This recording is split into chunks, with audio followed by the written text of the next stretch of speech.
Nerdcast assemble! Stay dandy, baby. The action is kick-ass, new characters emerge from the shadows, and there's a cliffhanger ending that explodes off the screen. In another awesome episode of Tower of God. Hello, my friends, and welcome to another review of the Tower of God anime series, and this was a balls-to-the-wall awesome episode of the series, without a shadow of a doubt my favorite episode of the entire season. I love action anime, and this episode just kicked it all up to 11, not to mention introducing a lot of new concepts for the series with the characters that are reintroduced and even brand new ones, not to mention that ending. That ending of this episode was absolutely heart-wrenching. It ripped my freaking guts out, so let's go ahead and jump right in. But first, I want to go ahead and thank all of you for continuing to watch my Tower of God anime reviews, for leaving lots of really great comments and creating all these great discussions, liking the videos. I really appreciate it. I love that you guys have tuned in for this and you're experiencing this show along with me for the very first time. I've made it clear in my previous reviews that I have not read the webtoon, and I'm experiencing Tower of God in anime format, and I'm really glad that I am, because this is just a fantastic series with a world that I want to learn a lot more about. I want to dive more into the lore of this series and see where ultimately it's going to be headed, and it's such a shame that the season is about to come to an end because I just want so much more. But I'm actually glad that they're going to be dividing these seasons because I want them to be able to keep this production value throughout the course of the entire series. This is an episode which looked really freaking good, incredibly fluid with its action, and all of the characters had a lot of time to shine, including Bam and Rachel. That's the thing that I loved so much about this episode, because in the previous one, they were basically kicking back the whole time while all of their friends were just getting their asses kicked by monsters and goblins and worms and pigs and all types of other crazy shit. So they finally got to actually do something important in this episode, and even Bam demonstrated that he has the skills to pay the freaking bills. He can be the main character of the series. He can kick all sorts of ass, but it's going to come at a massive price. But there's a lot of things that go down in this episode, so let's break it right down. The episode immediately picks up from the end of the last one, where Anaak and Endorsi are being attacked by Ren, the creepy sheep dude, and he's basically trying to control Endorsi to force her to kill Anaak. Of course, she's not going to do this at all, and they decide to actually fight back against Ren in a really exciting action scene. Again, getting to demonstrate all of their fighting skills and getting to see more of those 13-month weapons. Again, watching Anaak fight has always been one of my favorite things in the season, and here they just managed to just have even more fun with it. It's really freaking incredible. But the thing is, even though they're both teaming up against Ren, Ren is incredibly powerful, maybe even more so than them combined, and he actually manages to fight back quite competently. That is until we get the return of none other than Princess Yuri, the character who appeared at the very beginning of the series, who gave Bam the Black March, and is here to try and rectify all of these crazy problems, and of course, to get her freaking sword back. She's not alone either. She has managed to bring along all of her teammates, including Evan and Kurdon, the giant dude with a massive hammer. Not to mention that one mysterious guy who is wearing a cloak and playing some sort of weird video game system. And I did not expect this character to be as important as he is, but it's pretty clear that there's a lot more about Khun's family that they're not telling us about. Yes, it just so happens that that guy who's been playing the video games the entire time is actually another member of the Khun family and is somewhat related to Khun himself. I don't know who he is. They don't establish if he's like a cousin or a brother. I'm going to assume he's at least a brother of this character, but he desperately wants to bring Khun along with him. He wants him to let him know that he's an outcast, just like him. He should join him and screw this whole trying to climb the tower thing. I'm not sure why this is. It's just completely and utterly mysterious, but it was a nice, shocking twist to see a character like this introduced out of nowhere amongst all of the crazy, batshit crazy action that's going on in this episode. We even get to see freaking Rack Wraithrazor and Paracule, who he hilariously keeps calling him Parasol, which I think is hilarious, as they're deciding that they're going to battle against the goblins, and Rack goes freaking hard, jumping all over the place and attacking. That is until suddenly Lauro uses his abilities to lift everyone up in the air as they prepare for their next big attack, summoning a large number of spears to try and take all these enemies down, as well as bringing all of those pigs. Does any of this shit sound weird to you? Yeah, it's freaking weird, and it's crazy, and it's fast-paced. But let's get back to the real freaking meat of this episode, the main course, if you will, Yuri, kicking all sorts of ass. What I love about her character is how, at the very beginning of the series, she seemed like she was going to be kind of like a petty, annoying, and just overly arrogant character. And while she does carry a lot of that in her personality, she can back that shit up. She's apparently really powerful, having no problem in actually battling against Ren. And she even goes as far as to straight up just like pull a move from Beerus from Dragon Ball Super, where she just like flicks Ren in the face, and he ends up just like flying across the room. She's able to deflect all of his attacks, and she has no problem in probably being able to finish him off.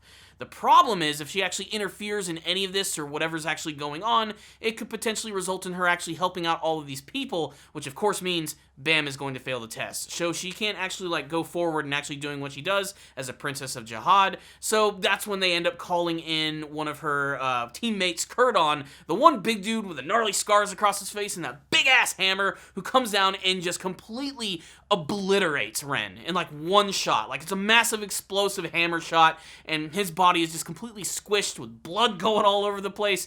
It's just crazy. And it's a shame, because I really wanted to see like what his true form was. It's very obvious he's wearing some sort of weird like costume, and he was like some sort of weird freaky monster man of some kind. But apparently he's dead. He's gone. We're not going to see him anymore. Or maybe we will. I don't know. The point is, the guy has been completely smashed, but he still has one more ace up his sleeve. And this is what comes to, like, probably the biggest cliffhanger part of the entire episode. Apparently, he has sent the bull after Bam and Rachel, and it's now up to Bam to actually defend himself and Rachel from this creature, which is basically now, like, this weird, freaky aquatic beast just swimming around the water and constantly attacking them while they're inside of the bubble, even damaging Bam by, like, ripping off chunks of his arm and everything. And that's when Bam has to use the power of Shinsu, like a freaking Kamehameha blast, just shooting it all over the freaking place. And he does manage to use the power of Golden Shinsu. Bam ends up getting swallowed by the bull, and that's when he unleashes all of his power, essentially just causing this thing to explode from the inside, allowing him to not only survive and defeat this creature, but allowing both him and Rachel to pass this test and move on to climbing the tower. But no, this is the part of the episode where the series decides that it's gonna kick the viewer in the balls. We get a big shocking twist where apparently Rachel just stands up from her wheelchair and casually pushes Bam outside of the bubble, potentially causing him to lose the ability to climb the tower and lose this entire competition overall. So, Rachel, what the fuck? And so the episode ends with Bam casually falling through the Shinsu to the very bottom of the abyss as everybody watches in shock over everything that is happening. So, what's the rundown on this episode of Tower of God? So many things to talk about in this episode, but first I want to talk about that final scene of the episode. Rachel, what's her freaking deal? Why is she constantly screwing over Bam? What are her true motives in the series? She is a character that is starting to seem very two-faced. She puts on this nice, happy, bubbly facade only for her to constantly screw over Bam, someone who has completely obsessed over her. His reason for living is this woman right here, and she just manages to completely ruin his entire world and this entire competition in just like a split second. I mean, it's pretty clear that she's been faking her injuries this entire time, but man, she's one hell of an actor. I couldn't even believe that she was going to do something like this. I really thought that we were finally going to get the proper reunion between these characters and they were going to be climbing the tower with this brand new group of friends. No, it's not going to be that simple. There's going to be another roadblock for Bam to overcome, and it looks like he's going to have to get over his obsession of Rachel if he's going to have to move forward. And, you know, fool me once, fool me twice, he's got to be done after this point. I'm sure he's going to have some sort of obsessive weird feelings for Rachel, but he's going to have to let that go if he's going to continue his journey and work along with all of these people, especially because this episode made it kind of clear that there's going to be like this ragtag group of people who are going to be joining Bam on this journey to make their way to the top of the tower and going on all sorts of really crazy adventures. They made that very clear too when Anaak and Endorsi were deciding that they were going to team up against Ren, and how it didn't matter if they were going to become traitors as long as you help out your friends, the power of friendship. You heard that stuff before. But still, man, that final scene just absolutely destroyed me. I did not see it coming at all, and it was so annoying because of everything they went through this test, which was just One of the most insane parts of the entire season, I have to say, overall. But again, this episode was also just great because, man, it was high on the action. Watching everybody battle against Ren was incredibly satisfying. Anaak and Endorsi teaming up was really satisfying. Even though there was a tense rivalry between the characters at the beginning, it's very clear that they have a very strong friendship, sisterly relationship. Even Yuri seems to have a little bit of a begrudging respect for them, noting that, again, they are her little sisters and that she is going to help them out. Yuri was probably my favorite thing about this episode, though. She really impressed me with how badass she was. I really thought that she wasn't going to be anything all that impressive and that she was just going to be an annoying princess who was incredibly entitled.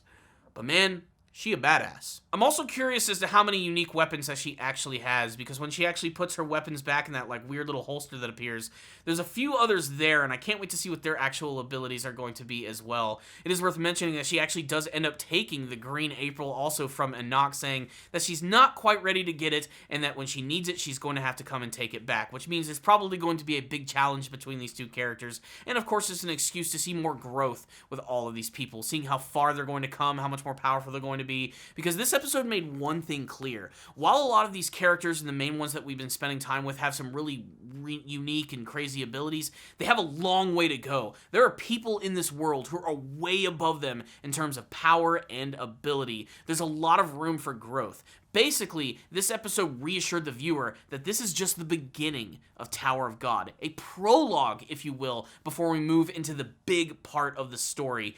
And man, I just cannot wait to see how it's all ultimately going to play out. I'd also like to know what the deal is with that wing key. Yuri ends up having this key that's going to be given to Bam, which is in like the shape of a wing or some sort of object like that. I don't even know if it's a key. The point is it's going to be some sort of object that's allowing them to get to the 77th floor, and I like this. We now have a goal that we have to get to. We have to get up to that 77th floor, and it's going to probably lead to something really freaking important. There's like a million other scenes in this episode too that are incredibly unique, like the things going on with Han Song-yu and the other people who are administering these tests. It's very obvious that Han Song-yu has like been planning all of this stuff and has been sort of orchestrating a lot of these events for reasons which are completely mysterious. Not to mention that small scene where Evan is walking through the hallway and he passes the one redheaded girl that fought against Bam when he was using Golden Shinsu for the first time. He refers to her as a navigator, and I don't know what her deal is. Clearly, she's important. For Evan, who works directly under Yuri, one of the princesses of Jihad, he realizes there's something unique about that character. Again, they're planting these little seeds that are going to grow into amazing storylines for the future of Tower of God, while at the same time giving us a lot of solid action and really great moments. This was, I think, one of the strongest episodes of the entire season, and I honestly can't wait to see how it's all going to wrap up and how Bam's going to get out of this situation. I don't think that he's out of climbing the tower quite yet. I think there's going to be some sort of loophole that allows him to get past this, and there might even be a way for him to somehow claw his way back up through the Shinsu, getting back into that bubble, and even confronting Rachel before eventually it does make its way to the top. I want to see it happen. That's all I want to know. And man, it's going to be the biggest struggle to not want to read the webtoon after this season ends. And, unpopular opinion, I'm not going to do it. I want to watch just the anime version. A lot of people who've been watching my videos for a long time know I'm more of a fan of watching than reading. And, I love being able to sit down and watch it and not knowing what's going to happen. Again, I say that for a lot of anime that I only watch the anime versions of, and I'm going to stick to that because it always just makes it so much more exciting. Production value-wise, great looking episode, very fluid, lots of great character animation. The action scenes were super fast and impactful. Everybody had fantastic reactions in this episode. I particularly love the scene with Rack and Paracule as they're like jumping over the worms and everything. That was all animated really, really well. Even just smaller moments, just character expressions. It was just really great. Again, pretty high caliber animation from a series which has consistently looked really damn solid across the board. Again, one of the most unique looking shows that I've seen, with a world that just begs yourself to want to get invited to it. It is awesome, and this was a great episode, which is why I have no problems in giving it a 5 out of 5. I would love to get your thoughts, however, if any of you guys did watch the latest episode of Tower of God. Tell me what you thought about it in the comments section below. The big battle with Ren, Anaak and Endorsi, the appearance of Yuri and all of her comrades. What did you love about those scenes? What about the deal with the other family member from the Khun family? Like, what is his ultimate plan? What does he want with the current Khun in the series? And then, of course, everything else that happened, the big cliffhanger ending. Why did Rachel push Bam out? What is her ultimate goal? Why does she continue to screw over Bam? Let's discuss that this episode and everything going forward in Tower of God. So thank you guys so much for watching this review. Please give this video a thumbs up if you really liked it. It's super easy to do, helps out these videos a lot. If you guys are subscribed to the channel, make sure you're hitting that bell notification icon to let you know when all of my videos are released. And of course, if you want to go the extra mile in supporting my channel, please check out my Patreon in the description box below. You can make a very small donation. I would really appreciate it. Not only is it going to help out the channel, but if you make a donation, I'll review an anime series of your choice, so make sure to check that out. Thank you guys so much for watching this review. I'll see you all next time, and as always, stay down there, baby.